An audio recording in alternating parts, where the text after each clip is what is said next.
तो आज के इस वीडियो में हम इंजीनियरिंग फिजिक्स के क्वांटम मैकेनिक्स चैप्टर में पार्टिकल इन अ बॉक्स की एक प्रॉब्लम सॉल्व करने वाले हैं। तो ये प्रॉब्लम बहुत ही इंपॉर्टेंट है। इंजीनियरिंग फिजिक्स के एग्जामिनेशंस में क्वांटम मैकेनिक्स के चैप्टर से ये प्रॉब्लम आती रहती है। तो चलिए इस प्रॉब्लम को सॉल्व करते हैं। इस प्रॉब्लम में हमें बोला गया है find the lowest energy of an electron confined to move in a one dimensional box of length 1 angstrom। तो इसमें बेसिकली एक इलेक्ट्रॉन है जो एक वन डायमेंशनल पोटेंशियल वेल में ट्रैप्ड है और उसकी हमें एनर्जी फाइंड आउट करनी है। ओके, तो ये प्रॉब्लम इसलिए भी इम्पॉर्टेंट है क्योंकि इसमें जो इलेक्ट्रॉन जो ट्रैप्ड है वो बेसिकली अगर आप एक एटम कंसीडर करते हैं तो उसमें जो इलेक्ट्रॉन मूव करता है वो इलेक्ट्रॉन की जो ऑर्बिट है उसका रेडियस भी ऑलमोस्ट हम कंसीडर करते हैं। ये जो रेडियस है that is almost equal to 10 की पावर -10 मीटर और इसका साइज जो है वो हम कंसीडर करते हैं अवर 1 angstrom, that is 1 angstrom. Okay, तो इसी का इसमें एक हम एनालॉजी कंसीडर कर रहे हैं जिसमें हम एक बॉक्स ले रहे हैं जिसकी लेंथ है 0 टू 1 एंगस्ट्रॉम और इसके बीच हमारा इलेक्ट्रॉन बेसिकली ट्रैप है।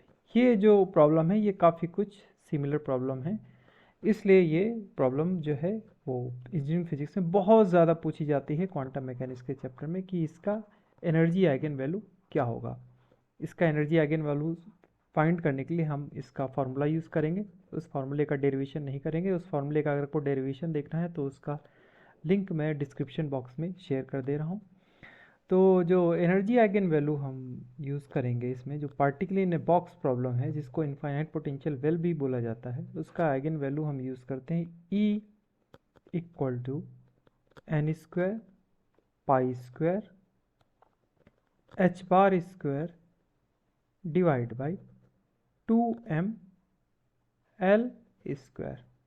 ओके, तो यहाँ पे n जो है वो हमारी आइगन स्टेट्स हैं और h बार यहाँ पे हम यूज़ करते हैं, बेसिकली h बार हम यूज़ करते हैं h/2 और जो l है वो बेसिकली हमारी लेंथ है, जो बॉक्स यानी जो वेल है उसकी लेंथ बताता है। तो हमें यहाँ पे निकालनी है कि लोएस्ट एनर्जी के लिए हमारा जो n होगा वो 1 होगा। लोएस्ट एनर्जी को ही हम ग्राउंड स्टेट एनर्जी और या जीरो पॉइंट एनर्जी भी कहते हैं। तो इस फॉर्मूले को हम इस तरीके से भी लिख सकते हैं, अगर हम h की वैल्यू डालें h/2 ये फार्मूला हमारा इस फॉर्म में आ जाएगा n square into H square upon 8ml square, 8ml square. और n की वैल्यू अगर हम 1 सब्स्टिट्यूट कर दें क्योंकि हमारी ग्राउंड स्टेट एनर्जी निकालनी है, हमको जो लोवेस्ट एनर्जी निकालनी है, ये हमको देगा h square divided by 8ml square. तो यहाँ पे लगभग हमें सारी क्वांटिटीज़ पता हैं। h हमारा प्लाइंग कांस्टेंट है, m हमारा इलेक्ट्रॉन का मास है और l लेंथ है। तो ज़रा इसमें वैल्यू सब्स्टिट्यूट करें तो here E equal to h की वैल्यू हम इसमें सब्स्टिट्यूट करते हैं, that is 6.63 into 10 raise the power -34 divide by okay इसका होल स्क्वायर, इस क्वांटिटी का हम लेते हैं whole square divide by 8 times electron का मास जो कि होता है 9.1 into 10 raise the power -31 kilogram. अच्छा, इंटू लेंथ हमारी गिवन है एंगस्ट्रॉम में, तो 10 की पावर -10 का होल स्क्वायर, 10 का होल स्क्वायर। तो ये हमारी कैलकुलेशन हमें करनी होगी।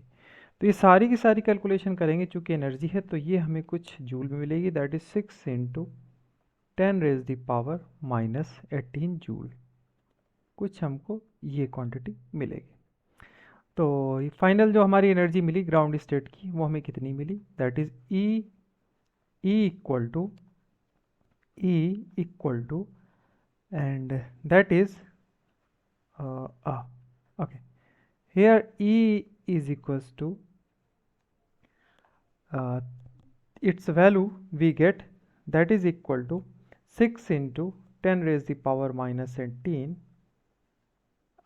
joule, and here if we convert this value into electron volt तो इसमें हमें डिवाइड करना पड़ेगा। किससे डिवाइड करेंगे हम, हम इसमें डिवाइड करेंगे 1.6 इंटू 10⁻⁻19। तो अभी हमारा कन्वर्ट हो गया इलेक्ट्रॉन वोल्ट में। तो जो फाइनल वैल्यू हमें मिलेगी ये कैलकुलेशन करने के बाद, ये मिलेगी 37.4 इलेक्ट्रॉन वोल्ट का हमें एनर्जी मिला। यानी जो इलेक्ट्रॉन हमारा एटम में ऑर्बिट में जो मूव करता रहता है, उसका जो ग्राउंड स्टेट एनर्जी होगा वो लगभग इतना ही आएगा, 37.4 इलेक्ट्रॉन वोल्ट। तो ये था प्रॉब्लम जिसमें हमने ये इलेक्ट्रॉन का एनर्जी फाइंड आउट किया, लोएस्ट एनर्जी जब वो 1 एंगस्ट्रॉम वॉल में ट्रैप्ड है। तो ये था इसका सलूशन। आई होप ये वीडियो आपके लिए हेल्पफुल रहा होगा। ऐसे प्रॉब्लम्स अगर 1 एंगस्ट्रॉम की जगह 2 एंगस्ट्रॉम दिया है, 3 दिया है, 5 के लिए ऑलरेडी हमने क्वेश्चन सॉल्व किया हुआ है, उसमें हमने फर्स्ट और सेकंड एक्साइटेड स्टेट की भी एनर्जी निकाल रखी है। तो पार्टिकल इन अ बॉक्स में ये काफ़ी इंपॉर्टेंट प्रॉब्लम में से एक है। तो मिलते हैं फिर अगले वीडियो में किसी और प्रॉब्लम या टॉपिक के साथ।